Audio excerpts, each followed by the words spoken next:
Bom dia, bom dia. Graça e paz a você que está acompanhando o Devocional Casa da Graça. Hoje, 8 de julho, nosso tema hoje é no que devemos crer. Eu gostaria de fazer umas perguntas para você.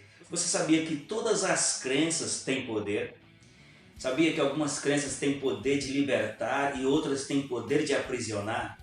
E você, sabe de onde procedem as suas crenças? Se elas procedem de uma fonte confiável ou de onde elas vêm? Sabia, inclusive, que crenças podem definir o nosso destino eterno, se a gente vai ter uma eternidade com Deus ou separada dele? Então, se essas perguntas chamam a sua atenção, peço que você fique mais um pouco, e depois da vinda tem mais uma palavra de Deus para abençoar a sua vida, hoje com o tema no que devemos crer.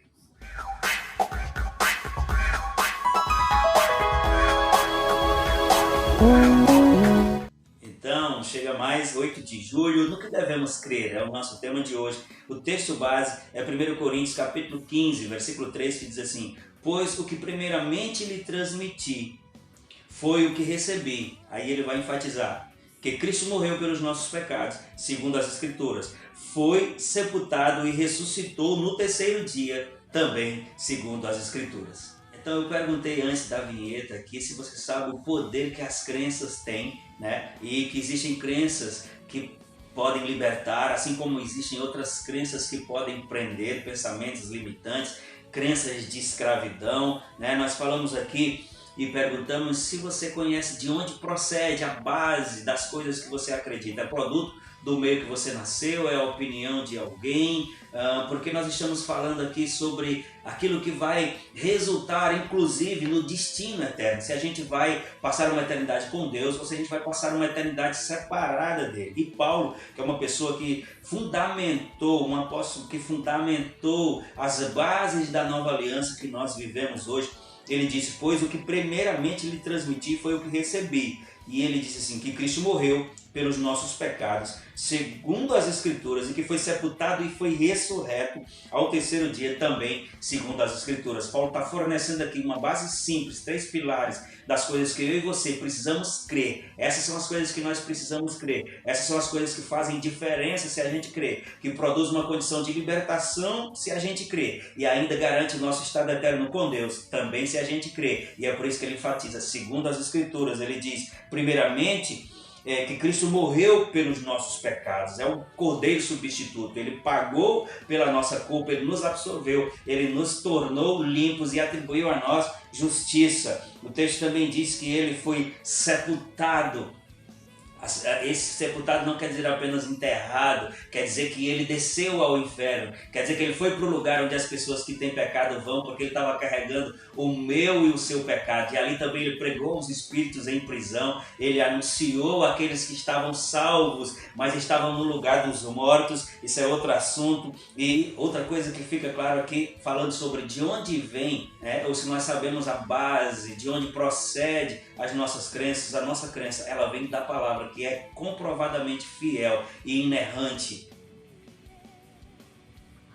E Jesus disse, eu sou o caminho, a verdade e a vida, e ninguém vem ao Pai senão por mim. Então, salvação não é resultado de algo que a gente faz ou deixa de fazer. Salvação é resultado daquilo que nós cremos, e especificamente Atos 4,12 vai dizer que debaixo do céu não existe outro nome pelo qual importa que sejamos salvos. Então salvação só existe por um viés, que é por meio de crer na obra de Cristo. Por isso você vai nos ver sempre pregando. A Bíblia diz, pregue a tempo e a fora de tempo, porque a Bíblia também diz, a base de onde nós tiramos as nossas crenças, que é a Bíblia, ela também diz que aprove a Deus salvar o homem pela pregação, porque eu já disse no outro devocional, vou dizer agora, Efésios capítulo 2, versículos a partir do 8, vai dizer, pela graça sois salvos, isso não vem de vós, é dom de Deus, não por obras, para que ninguém se glorie. Perdão que eu omiti uma coisa que ele diz, pela graça sois salvos, por meio da fé. E agora nós estamos falando, é por isso que a gente prega constantemente, porque o que vai salvar o homem não é o que ele faz, é ele crer naquilo que ele ouviu, pela graça sois salvos por meio da fé. E a Bíblia diz que a fé, ela vem pelo ouvir e ouvir a palavra de Deus. Por isso que constantemente nós estamos pregando, para que você possa ser acareado nas suas crenças e, se necessário, abrir mão de crenças erradas e pegar a crença correta, que, diga-se de passagem, é crer que Jesus morreu pelos nossos pecados, que ele foi sepultado em função disso, Mas uma das coisas mais importantes desse conjunto é que ele não só morreu pelos nossos pecados, ele não só foi sepultado por eles, mas ele ressuscitou. E a ressurreição de Jesus é que garante a minha e a sua salvação. Foi Jesus ter vindo como unigênito, mas ressuscitado como primogênito, que inaugurou a família de Deus. Porque unigênito é o único filho. Jesus era o único que tinha esse status. Mas primogênito é o primeiro de uma grande família. E isso envolve a minha e a sua vida, a ênfase na ressurreição. Fez Jesus as primícias dos que dormem, ou seja, o primeiro a ser ressuscitado. Mas eu e você viemos depois, como filhos espirituais de Deus, nascidos de novo no Espírito.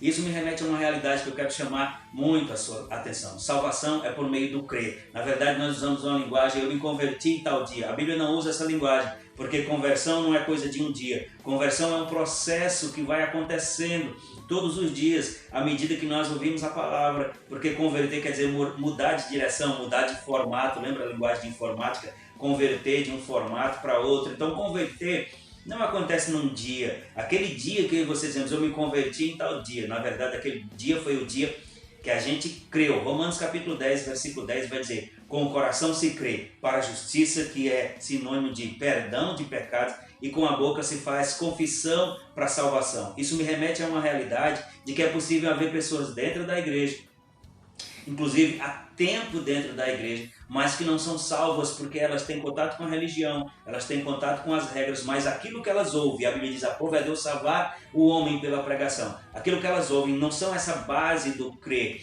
Então elas creem em outras coisas, elas praticam outras coisas, elas estão bem alinhadas com as regras, mas elas não creram na palavra, que muda a natureza. Elas não creram nessa base, que faz com que o homem pecador se torne filho, que faz com que o homem perdido se torne achado, e aquele que tinha destino de inferno seja destinado à glória de Deus na eternidade.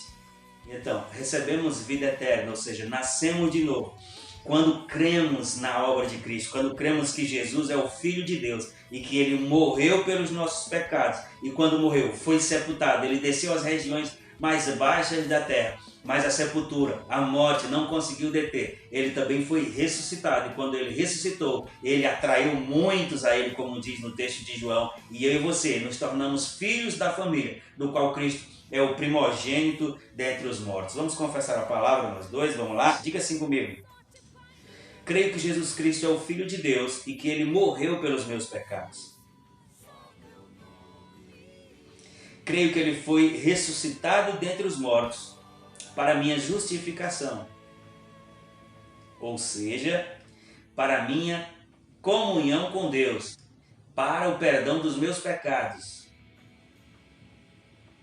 Eu sou a justiça de Deus, sou justificado por meio do sacrifício de Jesus. Amém? Você foi abençoado? Pratique essas verdades, faça comentários, não deixe de compartilhar, isso vai me ajudar bastante. Espero você no vídeo de amanhã, em nome de Jesus.